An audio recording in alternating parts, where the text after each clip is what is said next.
So before applying the citizenship, you may have to know the benefits of getting a citizenship over PR, because there are people who likes to stay in the country as a permanent resident forever. So there are some perks which permanent residents won't be getting unless they become a citizen. सो इसमें क्या होता है, आप अगर citizen हो then you have the right to vote and stand for the public officers. But if you are resident you are not able to vote, और कोई भी public office member of parliament के लिए या कोई भी पब्लिक ऑफिस में आप इलेक्शन में नहीं रह सकते, नहीं खड़े रह सकते. But if you are a citizen you can do that. दूसरा चीज़ ये है कि आपका सिटीज़नशिप कैंसिल नहीं होगा unless you renounce it voluntarily. But आपका परमानेंट रेजिडेंसी कभी भी कैंसिल कर सकते हैं. Driving under influence alcohol P के अगर आप ड्राइव कर रहे हो तो भी कैंसिल कर सकते हैं वो लोग. बट सिटीज़नशिप में अगर आपने फ्रॉड से सिटीज़नशिप को अचीव किया है then there is a chance that they can cancel. तीसरा बेनिफिट ये है कि आपको रेजिडेंसी रिक्वायरमेंट दिखाने की ज़रूरत नहीं है सिटीज़नशिप में. बट अगर आपके पास पीआर कार्ड है देन आप पीआर हो, देन आपको हर 5 साल में 780 डेज़ इस कंट्री में मौजूद होना चाहिए. Then only you can renew your passport. और चौथा ये है कि citizenship is for life time, but the permanent residency you have to renew it every 5 years. That's a difference. और छठा ये है कि आपका जो सिटीज़नशिप है वो आपके बच्चों को ऑटोमेटिकली ट्रांसफ़र हो जाता है. बट पीआर में क्या होता है, अगर आप यहाँ पे एज अ पीआर आए हो और आपके बच्चे इंडिया में, देन आपको पीआर के लिए उनके लिए अप्लाई करना होता है. और it depends if your children meets the eligibility requirement then only they will get the PR. So ये एक बहुत बड़ी डिफरेंसेस है. और हैज़ल फ्री है. अगर आप सिटीज़नशिप ले लेते हो देन आपको सिटीज़नशिप रिन्यू नहीं करना है, उसके बारे में टेंशन ही नहीं लेना है. और इसमें सबसे ऊपर जो सबको अच्छी लगती है वो ये बात है कि आपको अगर कनाडा का पासपोर्ट मिलता है then you can travel visa free to 189 countries. और अभी कनाडा 6th पोजीशन में है as passport Henley passport ranking में. तो आप 189 कंट्रीज़ वीज़ा ट्रैवल कर सकते हो, वीज़ा फ्री ट्रैवल कर सकते हो. हालांकि यूरोपियन कंट्रीज़ में अभी ईटीए का इस्तेमाल होगा, but that also is not, there is no big difference. आप 3 दिन में ट्रैवल करने से 3 दिन पहले वो अप्लाई कर सकते हो. कुछ $10 कुछ चार्ज है. But this is a big big difference. If अगर आपके पास पासपोर्ट है तो आप ये वीज़ा फ्री ट्रैवल करोगे, बट पीआर कार्ड है तो आपको ऑब्वियसली वीज़ा वगैरह अप्लाई करना पड़ेगा. So that is a big difference. आगे हम देखते हैं कि कैसे आप सिटीजनशिप एप्लीकेशन के लिए एलिजिबल होते हो, और आप अपना एलिजिबिलिटी डेज भी काउंट कर सकते हो, and then we can apply for the citizenship application. Okay, let's see. Apply for Canadian citizenship जाइए, तो यहाँ पे आपको who can apply to become a Canadian citizenship इसके बारे में बताया हुआ है. तो पहला बात जो है वो आप परमानेंट रेजिडेंट होने चाहिए 3 साल या 2 साल, एंड टेम्पररी फॉरेन वर्कर्स का जो स्टेटस था वो 1 ईयर आप कैलकुलेट करके 3 साल टोटल उनको चाहिए. तो be a permanent resident, have lived in Canada for at least 3 out of 5 years, that is 1095 days, have filed their taxes and pass a citizenship test. तो आप पहले एलिजिबल होंगे, उसके बाद जब आप एप्लीकेशन अप्लाई करोगे तो उसमें आपको बताएंगे और वो लोग आपको टेस्ट के लिए रिक्वेस्ट भेजेंगे. तब आपको वो टेस्ट भी पास होना होगा. और लैंग्वेज स्किल्स इंग्लिश और फ्रेंच, अगर आप फ्रेंच में और इंग्लिश में आपका कोई सर्टिफिकेट है तो आप वो दिखा सकते हैं. अगर आपके पास एज अ स्टूडेंट आप आए हैं तो आपने ऑलरेडी आईएल्स दिया होगा, तो वो आईएल्स लैंग्वेज आप दिखा सकते हैं. आपने पीआर अप्लाई किया था तब भी आपने इंग्लिश आईएल्स दिया होगा, तो वो भी आप रख सकते हो.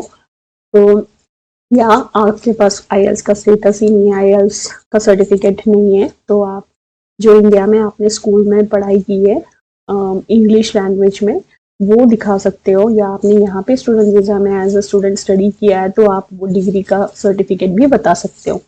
ये सब रिक्वायरमेंट मीट होने के बाद वो आपको ओथ देने के लिए रिक्वेस्ट भेजेंगे, लेने के लिए रिक्वेस्ट भेजेंगे.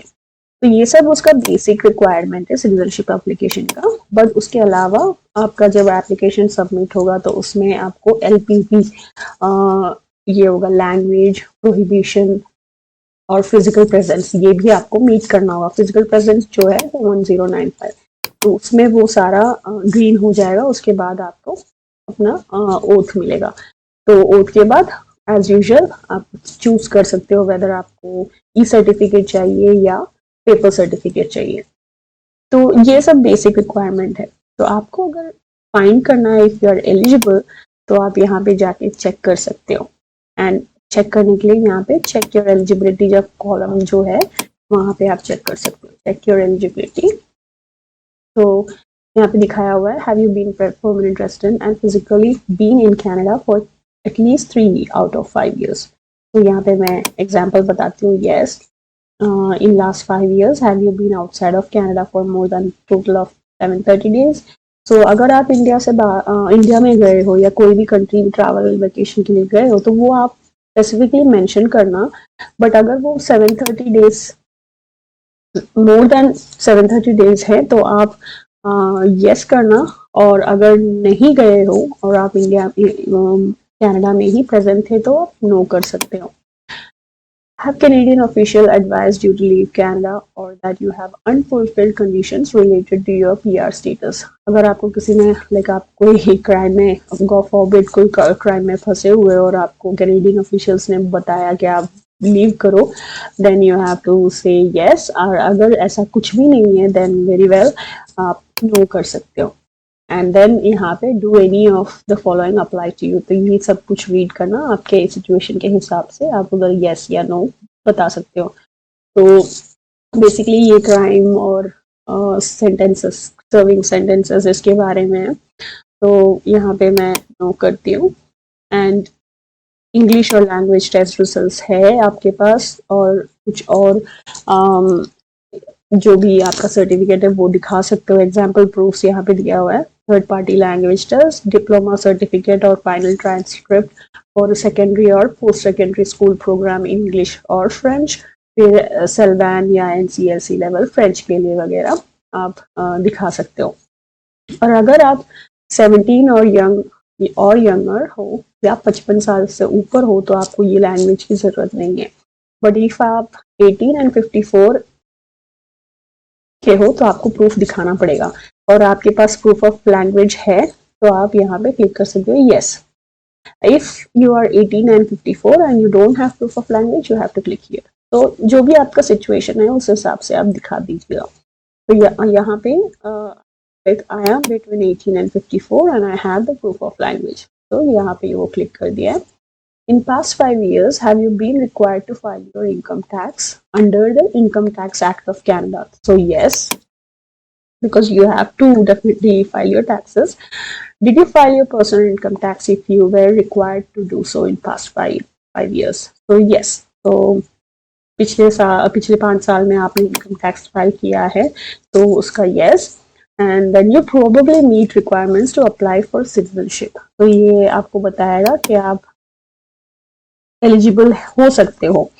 तो उसके लिए नेक्स्ट स्टेप आपको क्या करना होगा, आपका फिजिकल प्रेजेंस कैलकुलेटर भी चेक करना होगा। उसके बाद आपको पता चलेगा कि आप 1095 डेज यहाँ पे प्रेजेंट हैं तो आपको वो लोग एप्लीकेशन पैकेज फिल करने के लिए बोलेंगे। तो this is physical requirement, physical present requirement. तो यहाँ पे फिजिकल प्रेजेंस में अगर आप चेक करना चाहें तो आप ये सब रीड कर लीजिएगा फिजिकल प्रेजेंस के बारे में और उस हिसाब से आप अपना कैलकुलेशन स्टार्ट कर लीजिएगा। तो start calculation, enter the date you will sign the application. That is आप कौन से डेट में इंटेंट कर रहे हो जब आपको एप्लीकेशन फॉर सिटीजनशिप फिल करना है। तो उसे मैं यहाँ पे आज का डेट फिल करती हूँ। तो that is 2025 1 January 11। Enter the date you became permanent resident of Canada। So यहाँ पे आपको PR कार्ड का डेट देना है जब आप परमानेंट रेजिडेंट बने थे। तो मैं यहाँ पे डेट चूज करती हूँ 2025, 2024, 2022 देती हूँ मैं। January 1 मैंने दिया यहाँ पे। You can calculate the time। So did you have any Canadian temporary resident status? अगर आप पोस्ट ग्रेजुएट वर्क परमिट पे थे, विजिटर वीज़ा पे थे, इंटरनेशनल स्टूडेंट या temporary foreign worker, resident permit holder थे, तो या प्रोटेक्टेड पर्सन के रूप में थे, तो वो जो डेट है वहाँ पे लिख सकते हो। सो से मैं देती हूँ यस, सबमिट, देन आपको देना है कि कौन सा स्टेटस पे आप थे यहाँ पे। तो मैं यहाँ पे टेम्पररी रेजिडेंट परमिट होल्डर देती हूँ। फ्रॉम विच डेट, तो मैंने 2022 दिया था जनवरी 1 पीआर का डेट, तो मैं यहाँ पे जनवरी 2021 देती हूँ और जनवरी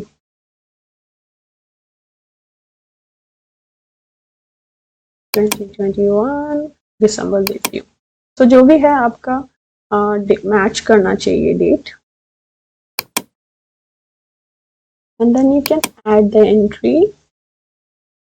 तो ये देखिए आपने 355 डेज 2021 से 2021 दिसंबर, जनवरी से दिसंबर तक आप यहाँ पे टेम्पररी रेजिडेंट परमिट होल्डर के रूप में थे, तो आपका जो कैलेंडर डेज है वो 355 कहलाएगा। तो वो 355 डेज को वो हाफ डे में लेंगे, that is 177.5. Okay, so that will be added to your physical presence if आपका पीआर मिलने के बाद आपने अगर 2 साल कनाडा में आप रहे हो, तो ये जो अमाउंट है 177 वो आपका ऐड करेगा, तो that will be towards your 1095 total, आपको ये कैलकुलेट कर सकते हो। सो वो करने के बाद आप कैलकुलेट करो, did you spend any time serving for the sentence, कोई क्रिमिनल केस में पड़े हो तो नहीं। Did you spend time serving an offense in Canada? No.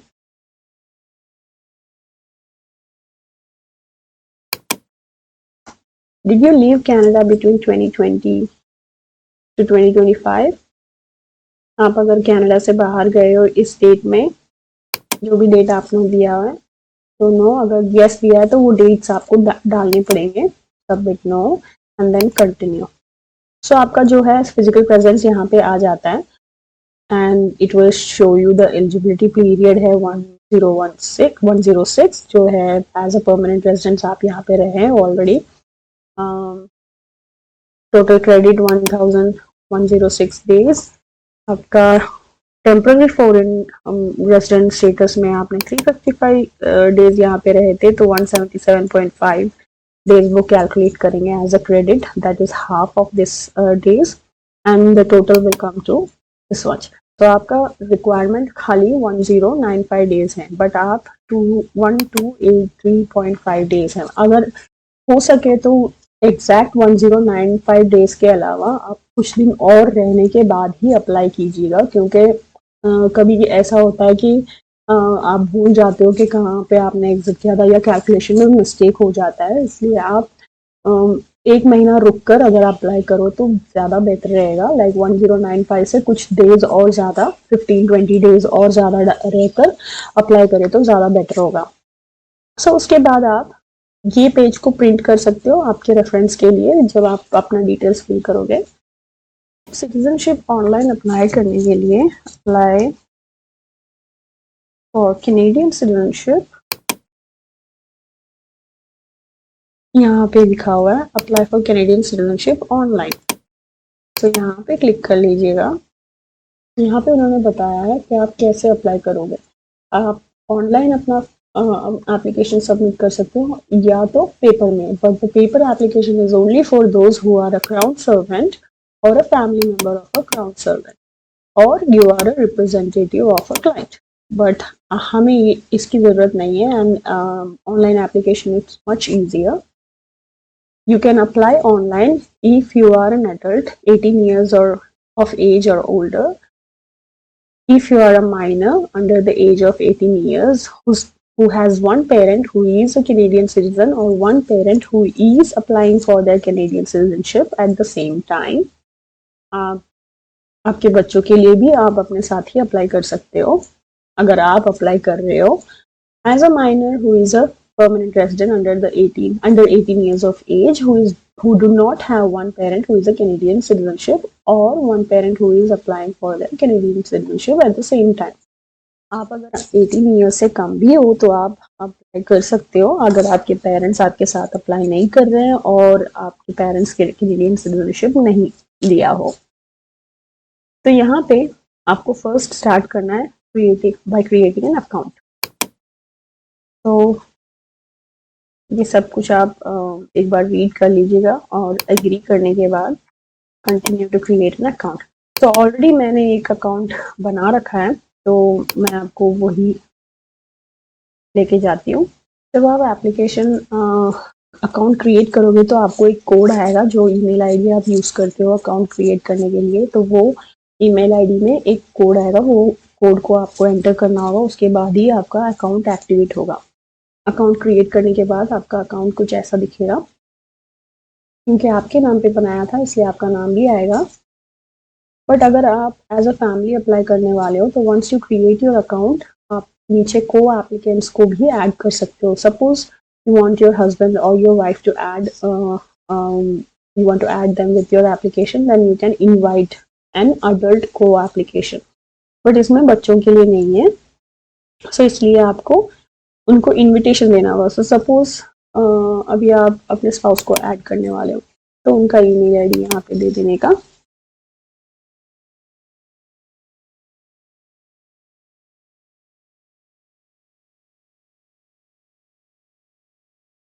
This is a dummy email and then to confirm their identity आपको कुछ questions security question होगा जो वो इनविटेशन एक्सेप्ट करेंगे उस टाइम पे, अपने ईमेल में इनविटेशन एक्सेप्ट करेंगे उस टाइम पे वो आंसर उनको देना होगा। तो यहाँ पे कोई भी क्वेश्चन आप चूज कर सकते हो। सबसे छोटा यहाँ पे यही लग रहा है, what is the nickname you use for your को एप्लीकेंट, तो आप उसमें क्लिक कीजिए।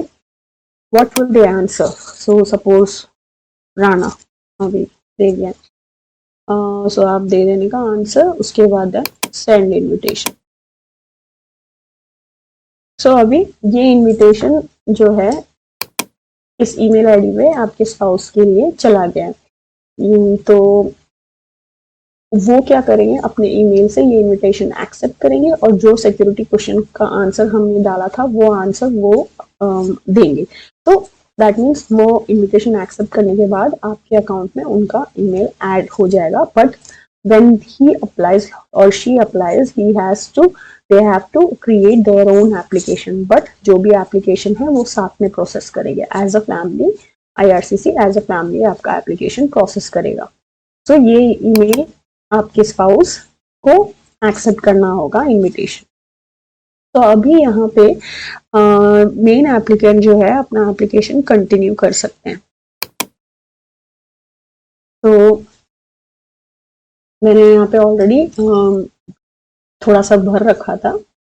आप जब प्रोफाइल में क्लिक करोगे कंटिन्यू में, तब यहाँ पे दिखाया जाएगा आपका डैशबोर्ड है ये, उसमें provide details, then provide details है, देन पे फीस है, then review and sign. Once you are ready with all these information, यहाँ पे टिक आएगा रेडी का, तो ये सारा टिक हो जाएगा रेडी से ग्रीन कलर से, तो आप कंटिन्यू कर सकते हैं और एप्लीकेशन सबमिट कर सकते हैं। और पे फीस यहाँ पे दिया हुआ है कैसे आपको पे करना है फीस। सो आप पहले प्रोवाइड डिटेल्स में जाएंगे, पर्सनल इंफॉर्मेशन आपको देना है, तो उसमें in which language would you like to receive the service, so English या फ्रेंच जो भी आपको इजी लगता है उसमें। And do you have special needs requiring accommodation, so if you have you can say yes, if you don't have you can say no। Then आपका जो unique client identification number है, यहाँ पे मैंने डमी दिया जो आपके PR कार्ड में और लैंडिंग पेपर में ऑब्वियसली डाला होगा, तो आपको वो UCI नंबर करेक्टली इंटर करना होगा यहाँ पे, विच इज 8 और 10 digit number. Then your name, जो भी आपका नेम करेक्टली है वो आपने already when you created your application it's already entered. तो अगर आपको चेंज करना है या कुछ भी करना है तो आप इस एप्लीकेशन में कर सकते हो। Have you change your name since becoming a permanent resident, that is अगर आपने चेंज किया तो येस, अगर नहीं तो no. Have you ever used any other name, अगर आपने कोई निकनेम या मैरिज से पहले कोई भी नेम यूज़ किया है तो वो भी आप ऐड कर सकते हो और यस कर सकते हैं यहाँ पे, अगर नहीं तो नो कर सकते हो। फिर आपका जेंडर मेल और फीमेल, तो यू कैन चेंज इट, आप जो भी फिल कर रहे हैं।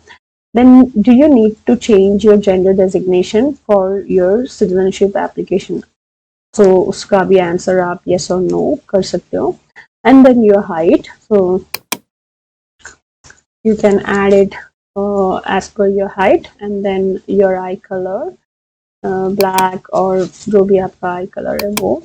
Then your date of birth, तो अभी मैंने यहाँ पे डाला है 2000 January 1st, and then you can edit if there is any mistake. Have you corrected your date of birth on your immigration documents or legally changed it since coming to Canada? तो अगर आपने change किया है तो आप yes कर सकते हो, अगर नहीं तो no. Then do you need to correct your date of birth for your citizenship application? अगर आपको अपना date of birth change करना है तो आप अभी कर सकते हो, अगर नहीं then you can answer it as no. अगर आपने no कर दिया है, you cannot change your date of birth after submitting your application on your citizenship application. So please make sure you enter it correctly. Then आपका place of birth, जहाँ पे भी आप born हुए हो वो enter कर देना, मुंबई, इंडिया या में जहाँ पे भी. Then if you're married, enter your marital status, and then you will click submit, and then this tick will show here. The page is ready. Okay. उसके बाद you click onto the next button, that is your contact information.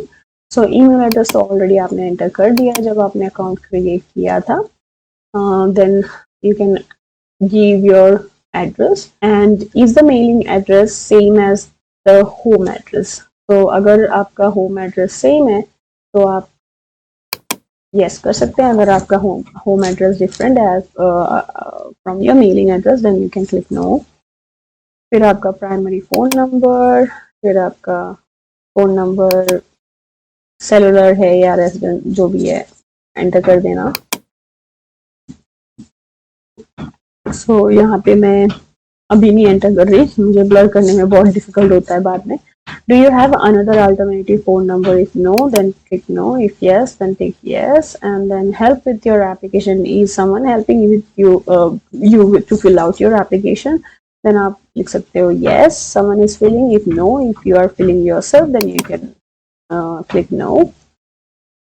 Do you want to appoint a representative? अगर आपको कोई representative, कोई lawyer को hire करना चाहते हो इसके लिए IRCC के citizenship application के लिए, then you can click yes. If no, then you can write no. And then you have to click check if the page is ready, and then you can continue. So यहाँ पे मैं पहले अपना phone number डाल देती हूँ. Then you can check the pages. So the page is ready. Then you can go and click next. So next page में आपको आपका identification देना होगा. इसमें आपको digital citizenship photo upload करना है. Photo must be taken by a professional commercial photographer, and ये photo within 6 months आपने लिया होना चाहिए. और इसमें फोटोग्राफर का एड्रेस डिटेल्स और कहाँ पे ये आपने फ़ोटो लिया है वो भी डिटेल्स देना होगा. अगर आपने इंडिया में फ़ोटो खींचा है तो आप इंडिया के जो फोटोग्राफर हैं उनका डिटेल्स वगैरह भी इसमें डाल सकते हैं. और ये है photo must have a maximum file size, it should not be more than 4 MB, and minimum image size should be 420 × 540, और फाइल फॉर्मेट ये होना चाहिए. ये जो फोटो आप लोगे वो स्कैन करके फोटोग्राफर आपको आपके ईमेल में भेज सकता है या मोबाइल में भेज सकता है, तो आप वो अपलोड कर देना और उनका डिटेल्स भी यहाँ पे डाल देना, और ईयर और मंथ और डे जब आपने वो लिया है वो डाल देना. और यहाँ पे 2 पीस ऑफ आईडी पूछते हैं. पर्सनल आइडेंटिफिकेशन में 2 पीस ऑफ आईडी पूछेंगे, तो उसमें आपका जो PR कार्ड है या आपका पासपोर्ट आप डाल सकते हो. But it's better to give your PR card because छोटा भी है, जल्दी से स्कैन करके अपलोड कर सकते हो. तो PR कार्ड डाल दो. यहाँ पे मैं PR कार्ड डालती हूँ. अगर आपके पास स्कैंड कॉपी ऑफ आपका पासपोर्ट भी है तो आप वो भी अपलोड कर सकते हो, जो बायो पेज है वो. उसके बाद upload your permanent resident card यहाँ पे। उसके बाद आप आईडी नंबर 2 में जाओगे तो यहाँ पे पूछेंगे driver's licence, health insurance card, age of majority card या सीनियर सिटीजन आइडेंटिफिकेशन कार्ड। तो यहाँ पे मैं ड्राइवर्स लाइसेंस का कार्ड दे देती हूँ, जो कि मैंने यहाँ पे डाला नहीं है कुछ भी, तो मेरा ये कंप्लीट नहीं रहेगा। So page will not be showing that it's ready. तो आप सब कुछ ये डाल के आप यहाँ पे check if the page is ready करोगे तो यहाँ पे जैसे टिक दिखाया वो टिक यहाँ पे आएगा। So we will go to the next page. यहाँ पे आपको आपका रेसिडेंस एंड टैक्स डिटेल्स देना होगा। तो आप list all addresses inside and outside of Canada during your entire 5 year eligibility period. तो आप अगर कनाडा से बाहर पिछले 5 साल में गए हैं तो वो एड्रेस वगैरह आपको डालना होगा यहाँ पे, और कौन सी कंट्री में कहाँ कहाँ, वो सब कुछ कौन से डे में गए थे, from this date to that date आपको यहाँ पे एड्रेस डालना होगा। उसके बाद police certificate. In past 4 years, were you in a country or territory other than Canada for 183 days or more in a row since the age of 18? पिछले 4 साल में अगर आप 183 डेज से ज़्यादा कनाडा छोड़ के गए हैं, देन आपको पुलिस सर्टिफिकेट दिखाना होगा। सो इन केस आप कहीं नहीं गए तो you don't need to have it. Okay, so you can say no. Then you have to file your income tax details. आपका do you have a social insurance number, temporary tax number और individual ITN number, जो भी है आप उधर डाल सकते हो। तो सोशल इंश्योरेंस नंबर तो सबके पास रहेगा, तो आप यस डालो, फिर आपका सोशल इंश्योरेंस नंबर डालो, फिर टैक्स ईयर 2024 पिछले साल, जो कि अभी किसी ने किया नहीं है पिछले साल का टैक्स, तो आप टैक्स यहाँ पे नो दे सकते हो। यहाँ पे अगर आपने फाइल कर दिया है तो यस कर सकते हो। एंड टैक्स ईयर फॉर 2023 आपने फाइल किया है, टैक्स ईयर फॉर 2022 फाइल किया है, टैक्स ईयर फॉर, फिर यहाँ पे जो CRA का ITN का इंफॉर्मेशन रिलीज करने का एग्रीमेंट है उसमें आप यस कर सकते हो। तो यहाँ पे आपको इमिग्रेशन एंड सिटीजनशिप स्टेटस का डिटेल्स देना है। तो यहाँ पे आप इंडिया का सिटीजनशिप अगर आप होल्ड कर रहे हो तो इंडिया का सिटीजनशिप आप डाल सकते हो, और आप डाल सकते हो डेट ऑब्टेन्ड और इफेक्टिव डेट कौन सा। तो मैं यहाँ पे अपना बर्थ डेट डाल दूंगी, लाइक 2000 एग्जाम्पल 2000 जनवरी 1st,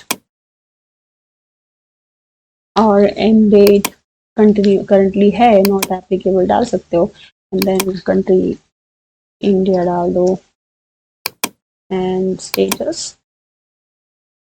सिटीजन, तो ये आप डाल सकते हो। तो ऐसा दिखेगा। उसके बाद जो भी ट्रैवल डॉक्यूमेंट्स और पासपोर्ट आप होल्ड कर रहे हो वो आप डाल सकते हो। Have you ever held a travel document or passport during 5 year eligibility period? Yes, क्योंकि इंडिया का है तो आप उसका डिटेल्स यहाँ पे फिल कर सकते हो। Do you have a bio page? Yes, obviously we have a bio page, तो आप वो भी डाल सकते हो और सेव कर सकते हो। उसके बाद check if the page is ready, जो कि मैंने यहाँ पे कुछ भी फिल नहीं किया है तो नहीं बताएगा। तो उसके बाद चेक करने के बाद go to next page, then they will ask you about your work, school and activity information. Enter details of all your employment and education history in past 5 years. तो यहाँ पे include any periods of unemployment, retirement, working as homemaker, self-employment. अगर आप maternity leave पे भी हो तो आपको वो include करना पड़ेगा। Start with the most recent employment or education. So do not use any abbreviations or acronyms. कोई भी abbreviations नहीं डालना है, full form ही डालना है। If there are any missing days, periods of time, or if the section is left blank, we'll return your application. So make sure you read this and please be careful while you fill the application, क्योंकि बहुत सारे लोगों का application return हो जाता है just because of this. So आप blank मत छोड़िएगा, जो भी है करेक्ट डेट टू डेट वो डाल दीजिएगा। जो भी आपका करंट जॉब है वो उसके बारे में ऐड करना है। फ्रॉम 2023 जनवरी, तो मैंने अभी एग्जांपल दिया है 2023 जनवरी से अगर आपका ये करंट जॉब है तो आप यहाँ पे लिख सकते हो करंट 2023 जनवरी। ओके, उसके बाद ऑक्यूपेशन और एक्टिविटी जो भी आपका है, आप एक इंजीनियर हो तो इंजीनियर डाल दो, एम्प्लॉयर और एजुकेशन जो भी आपका कंपनी है उसका नाम डाल दो। तो और country Canada, so currently you are working here, so Canada, and then आप सर्च कर सकते हो एड्रेस पे। ये करने के बाद ऑक्यूपेशन और एक्टिविटी और भी जो पिछले पिछले 5 साल में है, पिछले 5 साल का एक्सपीरियंस डालना होगा। And then you can go to the next page. अगर आपने पिछले 5 साल में पढ़ाई की है तो आप वो भी डाल सकते हो। फिर उस check if the page is ready करके अगले पेज में जाओ। उसके बाद prohibitions. To be eligible to become a Canadian citizen you can not be prohibited under citizenship act. So make sure you don't have any prohibitions lingering on you, and if so, then you are not eligible for the Citizenship Act. जो आपने eligibility already check किया है तो आपको पता चलेगा first hand. So, but you are already eligible. That's why you are already here filling your application. So आपको ये prohibitions fill करना है. Serving a term of imprisonment, no. On prohibition, no. On probation, no. On parole, no. Are you now serving sentence outside Canada for an offense? No. Are you now charged with or on trial for subject to or party to an appeal relating to an offense under Citizenship Act? No. So ye bhi no. Are you now or have you ever been under a removal order? No. Are you now under investigation for blah blah blah? No. In the past 5 years, immediately before the date of your citizenship application, were you prohibited from being granted citizenship or taking oath of citizenship because of misrepresentation or withholding material circumstances? No.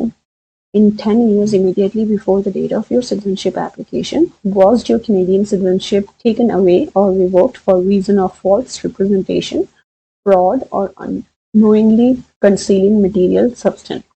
No. In the 4 years immediately before the date of your application, have you been convicted of an indictable offence under any act of parliament or an offence under Citizenship Act? No. So ये जो है सब prohibition का है, तो आप इसमें read करके अपने सिचुएशंस के हिसाब से लिख सकते हो। And then final box, I confirm that I have read and understand the prohibitions under the citizenship application. To make sure you are not prohibited under Citizenship Act, you may need to provide your fingerprints, provide court documents, and attend an in-person interview. So mostly ये चीज अगर आपका background clear है, background check में उन लोगों ने कुछ फाइंड किया है कि प्रोहिबिशंस का उनको डाउट है तो आपसे पूछेंगे, अगर नहीं then these things are not asked. तो हमारे केस में जब मैंने अपना सिटीजनशिप अप्लाई किया था तो उस टाइम पे ये कुछ भी नहीं पूछा था हमसे। तो ये पेज आप सब कुछ चेक कर लेना, उसके बाद आप नीचे टिक कर सकते हो, and then this page is ready. That will show a green tick. So go to the next one. Then language proof. Do you have proof of knowledge of English or French? So यहाँ पे yes. Select the proof of language you will submit. So suppose IELTS है तो आप IELTS का documents submit कर सकते हो। Letter from an institution, कोई कॉलेज में जहाँ पे आपने पढ़ाई की है उधर का लेटर आप सबमिट कर सकते हो। Post secondary education in English, in French, progress report from an institution, report card from an institution, secondary school education in English, जो भी स्कूल से है वो सब कुछ दे सकते हो आप। ये सब आपका ऑप्शंस है। मैं अभी IELTS दे रही हूँ, तो आपको प्रूफ अपलोड करना होगा। तो वो अपलोड करने के बाद आपको यहाँ पे डाल सकते हो। मैंने अपना जब सिटीजनशिप एप्लीकेशन अपलोड किया था, फाइल किया था, तब मैंने अपना एक्सपायर्ड IELTS सर्टिफिकेट डाला था, तो they accepted it. And you can go to the next one, that is your physical presence calculator. You must be in Canada at least 1095 days, that is 3 years during the eligibility period. please make sure that you have more than this days. Otherwise आपको भी tension लगा रहेगा कि वो लोग accept करेंगे कि नहीं करेंगे। और अगर आपने करेक्ट डेट पे अप्लाई किया तो मे भी कुछ भी आपसे अगर छूट गया तो वो लोग एप्लीकेशन आपको रिटर्न कर देंगे। तो please make sure you should apply more than this days. So that's here. And during a 5-year eligibility period, did you live outside of Canada as a crown servant? So no. During 5-year eligibility period, did you live outside of Canada as a family member of a crown servant? No. Date you become the permanent resident? So मैंने यहाँ पे 2023 दिया था पहले, तो मैं वो या अभी डाल रही हूँ। And then you can save. During your 5-year eligibility period, did you have a valid temporary resident status? Yes. अगर आपने स्टूडेंट पीरियड में, जैसे मैंने पहले कब बताया, आप वो टेम्पररी रेजिडेंट स्टेटस का डिटेल ऐड कर सकते हो। Did you have a valid protected person status before becoming a permanent resident? No. During 5-year eligibility period, did you spend time serving sentence? No. During your 5-year eligibility period, did you leave Canada for any reason, for example, vacation, work, business, family matters, school or illness? तो अगर आप vacation पे गए हो तो आप yes करके वो जो डेट जब आप गए हो वो डेट एंटर करना, और अगर नहीं तो no. And then you can calculate your physical presence, and जो कि मैंने यहाँ पे कुछ भी डाला नहीं है इसलिए वो मेरे को नहीं बताया। And then you should check if your page is ready, and you can go to next tab. Then यहाँ पे consent to disclose personal information after you acquire your citizenship, consent form है। Congratulatory letter from member of parliament मिलेगा आपको, इधर के MP से एक letter मिलेगा, congratulation to new citizens in their riding, वो लेटर मिलता है यूजुअली, तो आप उसके लिए अथोराइजेशन देते हो। एंड देन इलेक्शन में वोटिंग के लिए भी आप नाम दे सकते हो, चाहे तो ना भी दे सकते हो, तो आप यस कर सकते हो अगर आप देना चाहें तो। और आप चूज कर सकते हो the type of citizenship certificate you want to receive. तो यहाँ पे मैंने अपना तो इलेक्ट्रॉनिक दिया था, ठीक है, that is the best option. So ये पेज रेडी बता रहे हैं, तो टिक कर दो, आगे जाओ। एंड देन ऑप्शनल डॉक्यूमेंट्स, यहाँ पे आप कुछ भी डाल सकते हो। सपोर्टिंग डॉक्यूमेंट्स से आप आपका शायद इम्प्लाइड स्टेटस रहा होगा, तो आप वो इम्प्लाइड स्टेटस के बारे में एक्सप्लेन करने के लिए डाल सकते हो। लाइक आपने foreign work permit, temporary foreign work permit apply किया है बट आप इम्प्लाइड स्टेटस में थे, तो वो एक्सप्लेनेशन आप यहाँ पे लिख के दे सकते हो, बट उसकी ज़रूरत नहीं पड़ेगी क्योंकि आपको वीज़ा मिलने के बाद भी आप रहोगे। और वो अगर 2 साल ऑलरेडी आप पीआर में यहाँ पे रह चुके हो, and then you can always count towards your temporary resident status. तो यहाँ पे मैंने तो अपने टाइम पे कुछ भी अपलोड नहीं किया था। तो ये सब कुछ होने के बाद आप फी पे करोगे, तो सब कुछ रेडी होने के बाद फी पे करोगे। बट रिव्यू एंड साइन ये एक बार आप चेक कर लेना, ये अगर पूरा ग्रीन नहीं होता है तो आप फी मत पे करना। तो पहले आप चेक करना कि आपका एप्लीकेशन पूरा कंप्लीट है यहाँ पे। ओके, उसके बाद पे योर फीस। पे करने के लिए पे फी एंड अपलोड रिसिप्ट, तो आप यहाँ पे नहीं कर सकते हो अपना पे फी पे नहीं कर सकते हो, तो उसके लिए आपको पे द एप्लीकेशन फी, ये जो लिंक है वहाँ पे जाना होगा, वहाँ पे जाके फी पे कर सकते हो। आपको अपना अकाउंट बनाना होगा, तो यहाँ पे आप देखना कितना आपका फीस है citizenship, and then you will see adult के लिए it's $630, processing fee $530 and right of citizenship fee $100। अगर आप माइनर को ऐड कर रहे हो तो $100 एंड प्रोसेसिंग फी इज $100। तो यहाँ पे दिया हुआ है। ओके, तो अभी आप अडल्ट, अगर आप 2 जन अप्लाई कर रहे हो तो 2, एंड अगर आप माइनर के साथ कर रहे हो तो सपोज 2 माइनर भी है तो उनका फीस मिला के आपको नीचे सबमिट करना होगा। सपोज यहाँ पे माइनर नहीं है, 2 अडल्ट हैं, तो आप सबमिट करो, then that will come up to 1260। Then आपको अपने अकाउंट में लॉग इन करके आपको वो फी पे करना होगा। So once you log in आपका ऐसा आएगा, processing fee 1260, then you have to just fill the captcha, then confirm the payment.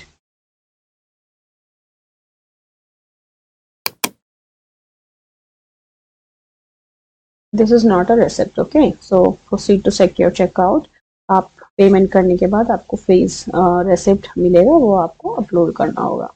Upload your file, यहाँ पे आप अपना फाइल अपलोड करोगे and then check the thing. उसके बाद लास्ट में यहाँ पे पेमेंट का भी रेडी हो जाएगा। Then you continue and then your application will be submitted. There's one more thing that you have to do before submitting your application, वो है आपको अपना साइन इलेक्ट्रॉनिकली एप्लीकेशन को साइन करना होगा। जो कि आपने ग्रुप एप्लीकेशन बनाया है, तो आपके जो ग्रुप में मेंबर्स हैं उन लोगों को भी अपना एप्लीकेशन साथ में सबमिट करना होता है। तो सब लोगों को एप्लीकेशन को एक साथ साइन करना भी होगा, इलेक्ट्रॉनिकली सिग्नेचर देना होगा। और जब सब लोग साथ में सिग्नेचर डाल देंगे, उसके बाद आपको एक ईमेल आएगा कि everyone in your group has signed their application and then your application is ready to submit. Once you submit your application, आपको एक ईमेल आएगा तुरंत उसके बाद एंड उसमें मेंशन किया होगा कि ये आपका जस्ट सबमिशन कंफर्मेशन ईमेल है and this is not your AOR, that is acknowledgement of receipt. Once you submit your application, आपका एप्लीकेशन ऐसा कुछ दिखेगा। मैंने यहाँ पे 3 सेक्शन में डाला हुआ है। इसके आगे आपको मैं पार्ट 2 के वीडियो में बताऊंगी कि IRCC आपको कैसे कैसे कांटेक्ट करेगी और क्या क्या स्टेप रहेगा, क्या क्या ईमेल वो भेजेंगे, आपको मैं पार्ट 2 में बताऊंगी। Please follow for more.